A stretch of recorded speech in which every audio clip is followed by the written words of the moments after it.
मैंने पढ़ाया था बिल्डिंग बायलॉज में कि किचन की डायरेक्शंस हमेशा इस तरह रखी जाती है जो हमारे डाइनिंग एरिया से कनेक्टेड हो। बहुत सिंपल सा कॉन्सेप्ट है, डाइनिंग एरिया से हमारा कनेक्टेड होना चाहिए, इस बात को ध्यान रखना है।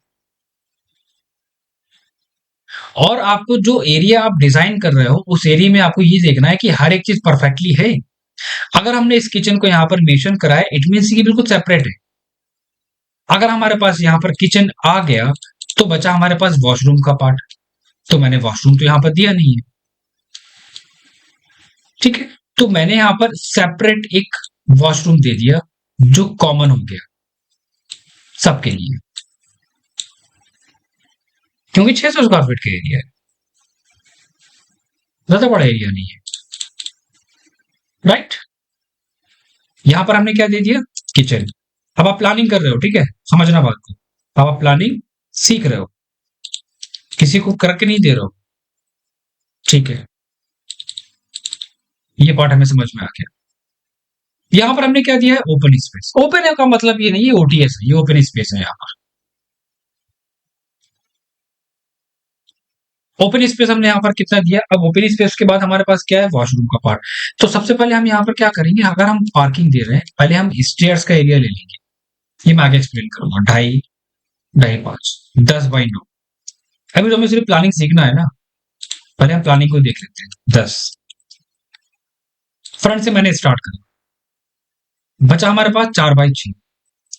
अब हमें ये देखना है कि मेरे पास कितना एरिया बच रहा है। एरिया हमारे पास कितना आ रहा है, 20। एरिया मेरे पास कम पड़ रहा है, इंक्लूड करेंगे इसको हम, कितना आएगा, 2.5 फीट। 2 फीट 4 इंच, 2.5 फीट भी नहीं है मिनिमम हमारे पास। क्या कर सकते हैं हम, तो अब हम यहाँ पर कैलकुलेशन करेंगे कि हमने यहाँ पर 10 फीट का एरिया लिया, राइट। और अगर हम यहाँ से फ्रंट और बैक दो को फोकस रखना हो प्लानिंग के अंदर, मैंने यहाँ पर एक स्पेस ले लिया 3 से 4 फीट का approx,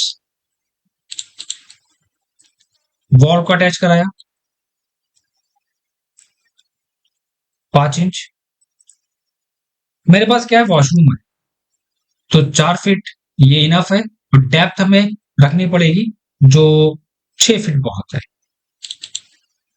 again wall and 4 feet and wall,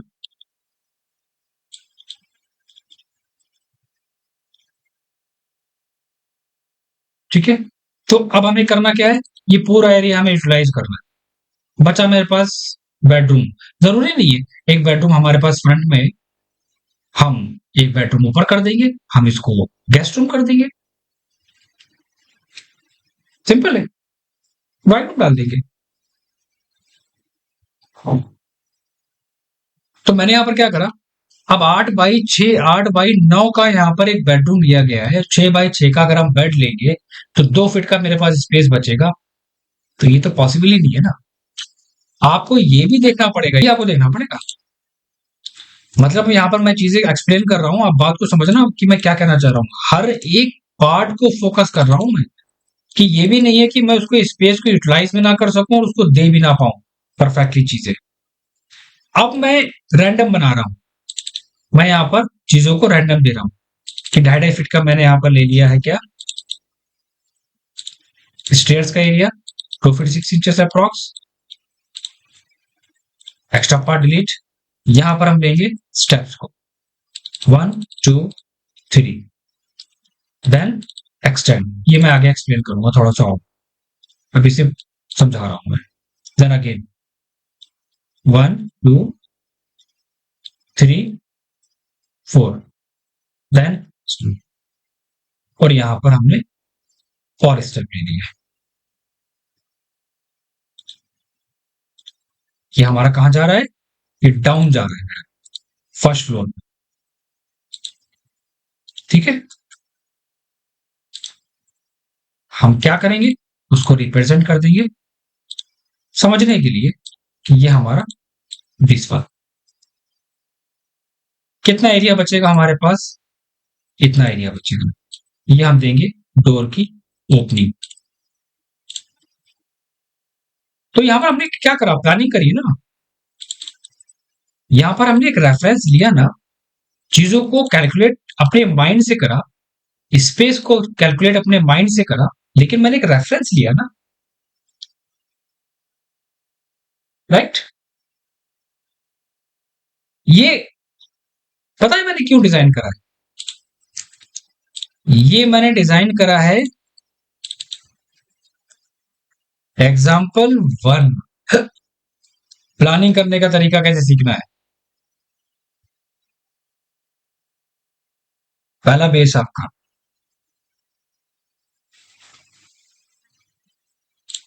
अब आते हैं एग्जाम्पल टू पे। प्लानिंग को कैसे स्ट्रॉन्ग करना है मुझे,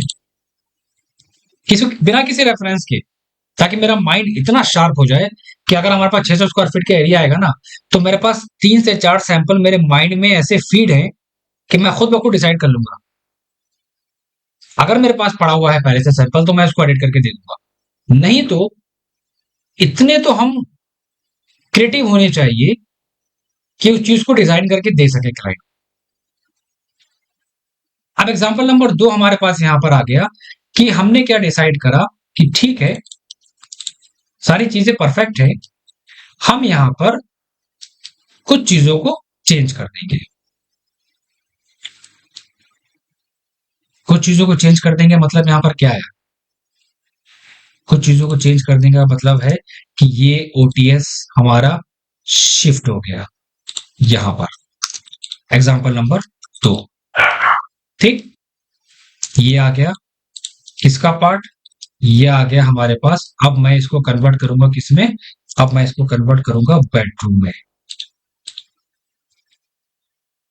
एंड वॉल। आपको कुछ करने की जरूरत नहीं है, आप चीजों को अगर एडिट करना चाहते हो ना तो ऐसे करना, ये पकड़ा एंड मूव, देन ट्रिम। ज्यादा मेहनत करने की जरूरत नहीं पड़ेगी इसमें। And join, J enter. ये आ गया हमारा बेडरूम, और ये हो गया हमारा क्या, किचन का पार्ट। तो किचन का पार्ट अगर हम यहां पर देंगे तो हमें डिसाइड करना पड़ेगा कि किचन का प्लेटफॉर्म भी देना पड़ेगा, तो हम प्लेटफॉर्म को पहले से निकाल लेंगे। इस साइड का हम देंगे डोर के बाद का गेट, एंड दिस वन, ठीक है। स्पेस को बहुत ध्यान रखना, स्पेस का बहुत ध्यान रखना कि अगर हमारे पास स्पेस कम आ रहा है तो हम उसको 2 साइडेड या 3 साइडेड कर सकते हैं, अगर हमारे पास स्पेस कम है तो। और आपको ये भी देखना पड़ेगा कि एक परफेक्ट स्पेस हमें वहां पर मिलना चाहिए, नहीं है देन दिस वन। ओपनिंग कहां है हमारी, this one, and move. Example number 2, ठीक है। तो अब इसका जो वेंटिलेशन था वो वेंटिलेशन प्रॉपर यहां मिल गया, मतलब हमने वेंटिलेशन को टच नहीं करा, क्योंकि मुझे पता है कि बेडरूम और किचन में प्रॉपर वेंटिलेशन हमको देना ही देना है। एक ओटीएस से कितने बेनिफिट मिल गए, 2 बेनिफिट मिल गए हमें, ठीक है। बचा हमारे पास क्या, ये वॉशरूम। मैंने वॉशरूम का साइज यहां पर, अब मैं वॉशरूम को देखो डिलीट नहीं करूंगा, इस वॉशरूम को मैं पूरा यहां से मूव करा लूंगा दिस पर, और वॉल का ऑफसेट ले लूंगा, देन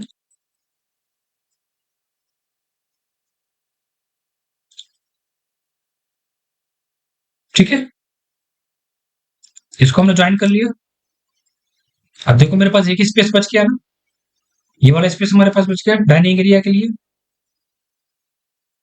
लोकेशन हम दे सकते हैं इसकी, दिस वन।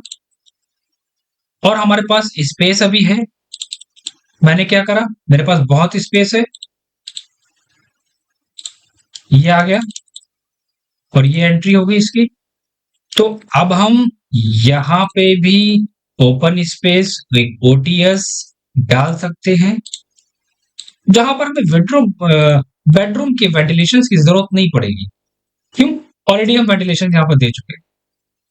हाँ, किसका वेंटिलेशन देने की जरूरत है हमारे लिए? This one, this one is very important. तो क्या हुआ? प्लानिंग का प्रोसेस हमारा,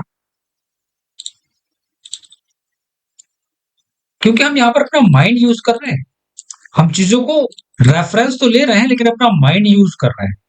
क्या हो रहा है? क्रिएटिव हो रहा है दिमाग मेरा। ओके, एग्जाम्पल नंबर 2, ठीक है, परफेक्ट है। हम कुछ ऐसा कर सकते हैं। मुझे पहले बताइए कितना समझ में आ रहा है? क्वेश्चंस करिए।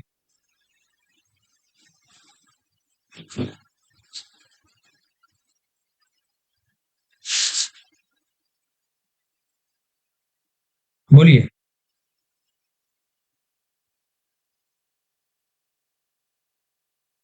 कितना क्लियर हो रहा है? आ रही है? कैसे काम होता है समझ में आ रहा है? हाँ, समझ में आ रहा है। अच्छे से समझ में आ रहा है। Very good. हमारा जो कॉन्फिडेंस